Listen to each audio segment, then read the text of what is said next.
जन उत्तराखंड बुलेटिन में आप सभी दर्शकों का हार्दिक स्वागत है और आपके साथ मैं जुड़ी हूं लीजा। खबरों पर बात करेंगे, लेकिन एक नजर हेडलाइंस पर।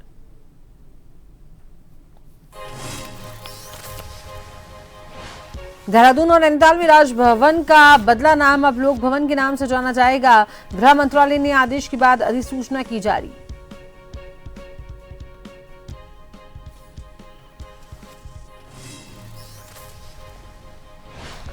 डोईवाला के इठारना गांव में बहुउद्देशीय शिविर आयोजित।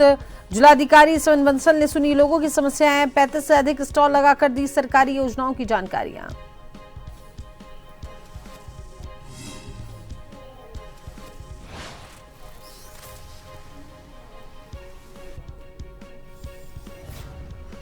डोईवाला के इठारना गांव में बहुउद्देशीय शिविर का आयोजन किया गया।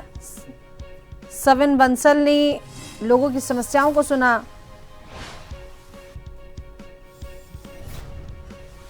हल्द्वानी के बनभूलपुरा इलाके में रेलवे अतिक्रमण का मामला।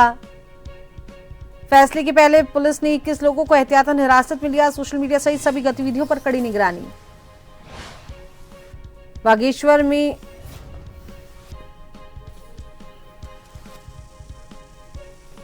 अवैध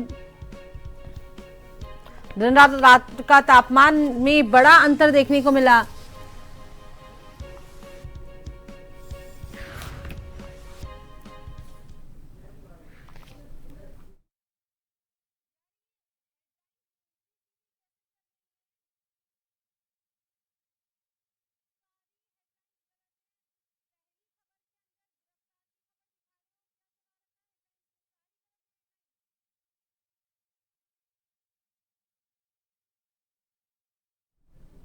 चलिए बात कर लेते हैं खबरों पर विस्तार से। उत्तराखंड के देहरादून और नैनीताल स्थित राजभवन अब लोक भवन के नाम से जाने जाएंगे।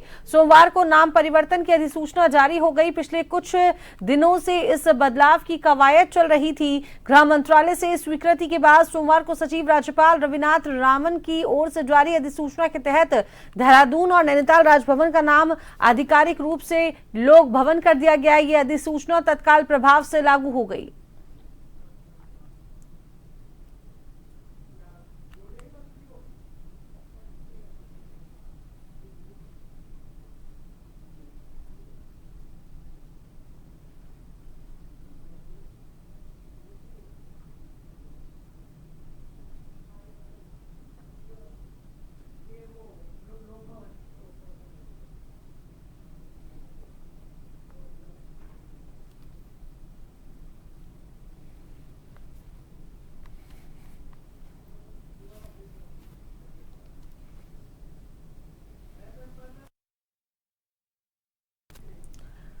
खबर पर विस्तार से जानकारी साझा करने के लिए हमारे साथ उत्तराखंड से bureau chief SN Pant phone line पर जुड़े हैं। तो श्रीनिवास जी, ये काफी समय से कवायद चल रही थी इस नाम को बदलने की, अब वो नाम जो है बदल दिया गया है राजभवन का, तो क्या कुछ खबर को लेकर अपडेट है?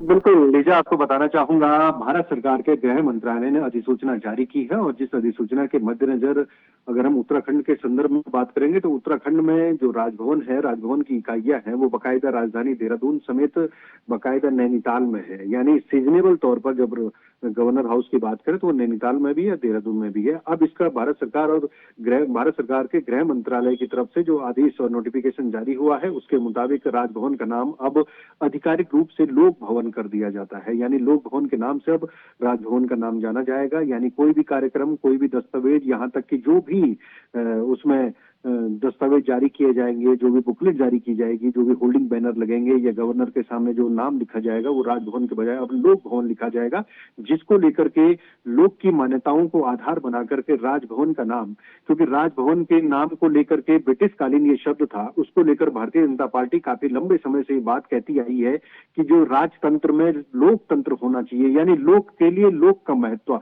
जनता के द्वारा जनता के लिए चुनी गई सरकार। और इसीलिए खुद प्रधानमंत्री अपने आप को प्रधान सेवक कहते हैं, उत्तराखंड के मुख्यमंत्री भी अपने आप को मुख्य सेवक कहते हैं और सेवक के तौर पर अपनी पैठ जनता के बीच में बनाते हैं। तो यही कारण है कि राजभवन को अब तक राज करने वाला माना जाता था, लेकिन अब उसको लोक भवन माना जाएगा। यानी लोगों के बीच में जो एक मान्यता है, जो आधारभूत संरचना है, उसके संवैधानिक पदों में सबसे ऊपर जो दर्जा है वो राजभवन के तौर पर राज्यपाल को है। और अब राज्यपाल के नाम के साथ अब लोक भवन जुड़ेगा। तो ये भारत सरकार के गृह मंत्रालय ने इसका नोटिफिकेशन जारी किया है और उत्तराखंड में जो सचिव राज्यपाल के रविनाथ रमन की तरफ से इस नोटिफिकेशन की अधिसूचना कल जारी की गई है। बहुत बहुत शुक्रिया श्रीनिवास, तमाम जानकारी दर्शकों के साथ साझा करने के लिए, हमारे साथ जुड़ने के लिए। तो फिलहाल अब जो है राजभवन का नाम बदलकर लोक भवन अब इसे कर दिया गया है। तो चलिए अब बात कर लेते हैं आगे खबरों पर।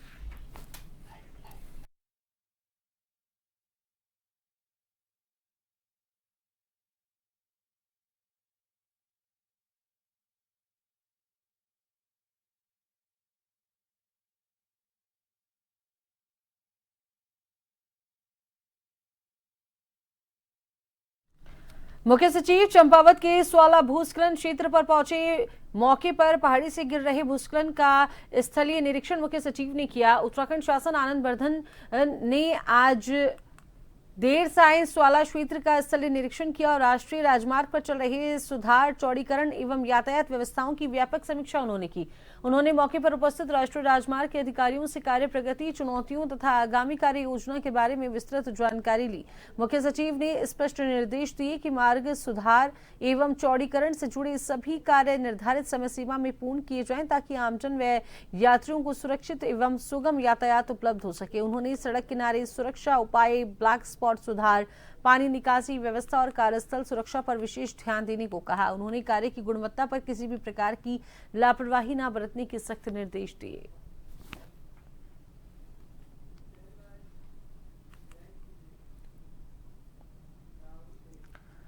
डोईवाला ब्लॉक की दूरस्थ ग्राम सभा गडूल के इठारना गांव में बहुउद्देशीय शिविर का आयोजन किया गया और शिविर में जिलाधिकारी देहरादून सविन बंसल ने शिरकत की और क्षेत्र के लोगों की समस्याओं को उन्होंने सुना। कई समस्याओं का मौके पर भी निस्तारण उन्होंने किया। विभागीय अधिकारियों को तत्काल उन पर जो समस्याएं थी जिनका निराकरण नहीं हुआ तो उसके लिए अधिकारियों को उन्होंने आवश्यक निर्देश दिए। पहली बार पहाड़ी क्षेत्र इठारना में डीएम देहरादून के पहुंचने पर लोगों ने डीएम का जोरदार स्वागत किया और कहा कि भविष्य में भी ऐसे शिविर आयोजित होने चाहिए ताकि क्षेत्र की समस्याओं का समाधान जल्द ही हो सके। बहुउद्देशीय शिविर में जहां 35 से अधिक विभागों ने अपने स्टॉल लगाकर सरकारी योजनाओं की जानकारी आमजन को दी।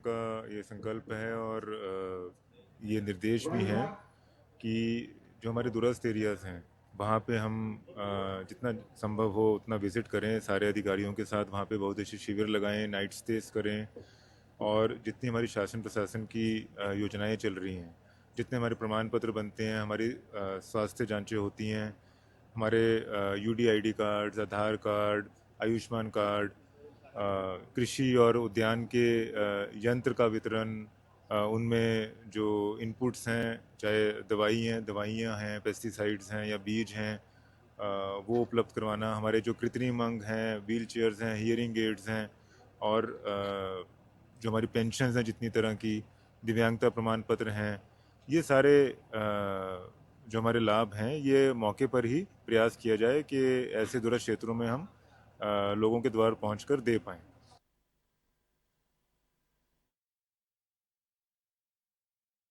हल्द्वानी के बनभूलपुरा इलाके में रेलवे अतिक्रमण प्रकरण पर आने वाले फैसले से पहले पुलिस ने एहतियाती मोर्चा संभाल लिया है।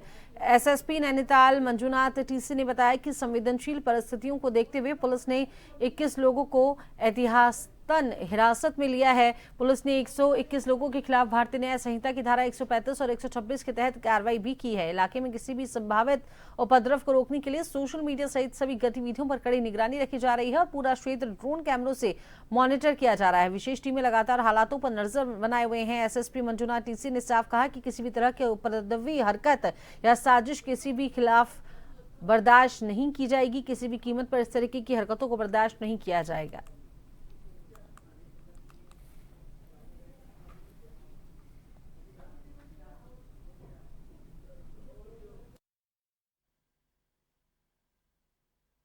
135 और 126 बीएनएसएस सेक्शंस के अंडर कार्रवाई की गई है, जो पूर्व में सीआरपीसी में 107-16 कहते थे। उसके अंतर्गत 121 लोगों का हमने आज जारी कराया है और उनको चालान डिलीवर भी हो गया है और उनको भारी धनराशि में मुचलका पाबंद किया जाएगा। और इसके अतिरिक्त कुल 21 लोगों को 21 लोगों को प्रिवेंटिव डिटेंशन की प्रावधानों के अंतर्गत हमने हिरासत में लिया है और गिरफ्तार भी लिया है।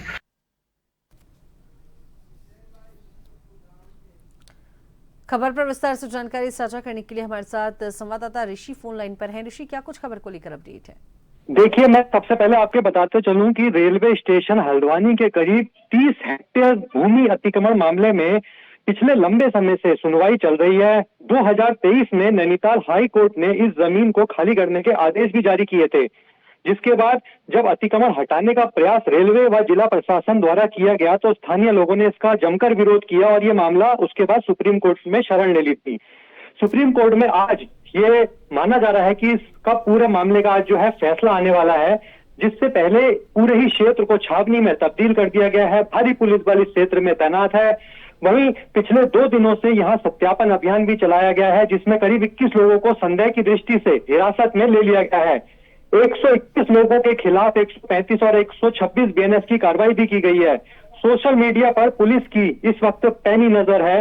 ड्रोन से मॉनिटरिंग की जा रही है। टीमें पूरी क्षेत्र में लगी हुई हैं। एसएसपी नैनीताल ने साफ यहाँ पे संदेश दिया है कि किसी भी उपद्रवी घटना या साजिश रचने वाले को बख्शा नहीं जाएगा। वहीं एसएसपी नैनीताल ने यह भी बताया कि पुलिस के साथ ही पीएससी, आरपीएफ यहाँ पे तैनात है, फायर, सीपीयू, ड्रोन की टीमें यहाँ पे तैनात है। आज पैरामिलिट्री और सीआरपीएफ भी यहाँ पे पहुंच जाएंगे। वहीं क्षेत्र के जो मौलाना मुकीम हैं, उन्होंने क्षेत्रवासियों से ये आह्वान किया है कि जो भी फैसला आए उसको आप माने, स्वीकार करें और दुआएं अपनी जारी रखें। जी, बहुत बहुत शुक्रिया ऋषि, विस्तार से जानकारी दर्शकों के साथ साझा करने के लिए, जुड़ने के लिए।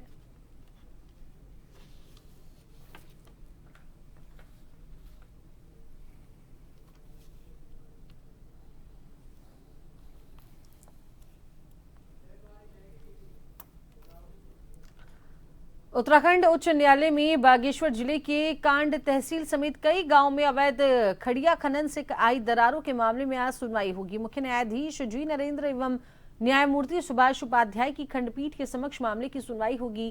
कांडा तहसील के ग्रामीणों ने मुख्य न्यायाधीश को पत्र भेजकर कहा था कि अवैध खड़िया खनन में उनकी खेती बाड़ी, घर की पानी लाइन चौपट हो गई है। जो संपन्न थे वे हल्द्वानी या अन्य जगहों पर चले गए। अब गांव में निर्धन लोग ही बचे हैं और उनकी आय के जो साधन थे उन पर खड़िया खनन करने वालों की नजर है।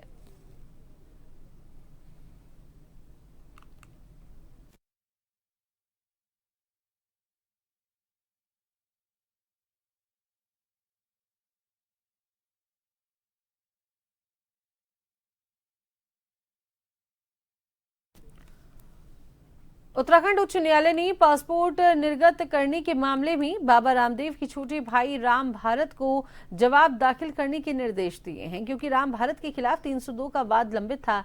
और आपको बता दें कि ये वाद काफी समय से लंबित है और दूसरे पक्ष का कहना है कि उन्हें एडीजी हरिद्वार से अनुमति लेनी पड़ेगी। 2019 की एक अधिसूचना विदेश मंत्रालय की तरफ से जारी हुई थी कि यदि किसी के मामले में किसी व्यक्ति के खिलाफ कोई वाद लंबित है तो उसे व्यक्ति को संबंधित कोर्ट से आज्ञा लेना अनिवार्य होगा। और पूर्व में अतिरिक्त जिला न्यायाधीश एडीजी हरिद्वार ने उनकी प्रार्थना अस्वीकार कर दी थी। पतंजलि ग्रुप के डायरेक्टर राम भारत ने विदेश मंत्रालय की ओर से पासपोर्ट नहीं दिए जाने के आदेश को चुनौती दी थी।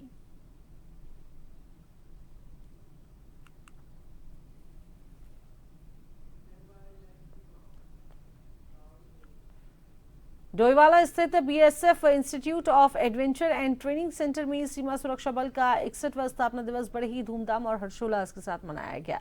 पूर्व आईजी मनोरंजन त्रिपाठी ने कार्यक्रम की शुरुआत दीप प्रज्वलन के साथ किया और कार्यक्रम में बीएसएफ के अधिकारियों और सेवानिवृत्त अधिकारियों के अलावा उनके परिवार के लोग भी भारी संख्या में इसमें शामिल हुए। जहां कार्यक्रम में देशभक्ति गीतों ने समा बांधा तो वहीं रंगारंग सांस्कृतिक कार्यक्रम की प्रस्तुति से लोग झूमते थिरकते नजर आए। और ये भी बता दें, सोमवार को डोईवाला के माधोवाला स्थित मुख्यालय पर सीमा सुरक्षा बल के 61वें स्थापना दिवस पर जहां तमाम स्कूली बच्चों के अलावा संस्था के कर्मचारियों ने शानदार सांस्कृतिक प्रस्तुतियां दी।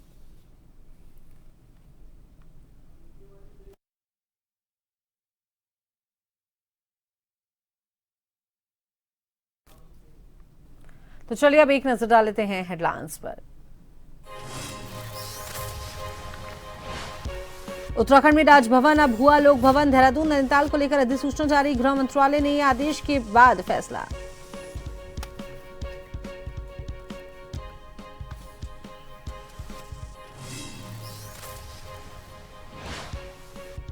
हल्द्वानी के बनभूलपुरा इलाके में रेलवे अतिक्रमण का मामला। फैसले से पहले पुलिस ने 21 लोगों को एहतियातन हिरासत में लिया। सोशल मीडिया सहित सभी गतिविधियों पर कड़ी निगरानी।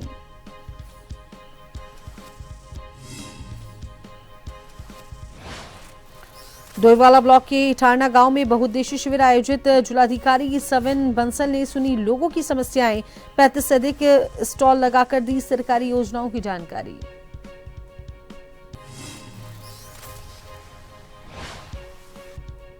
तो वहीं बागेश्वर में कई गांव में अवैध खड़िया खनन से आई दरारों का मामला। उत्तराखंड हाईकोर्ट में हियरिंग आज। खनन के कारण खेतीबाड़ी और पानी की लाइनें चौपट।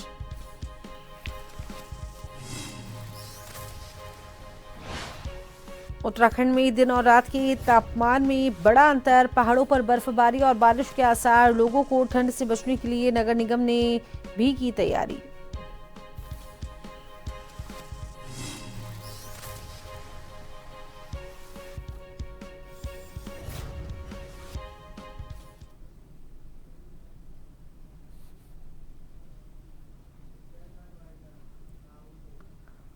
जन उत्तराखंड बुलेटिन में अभी के लिए इतना ही। बने रहिए एचएन टीवी के साथ। नमस्कार।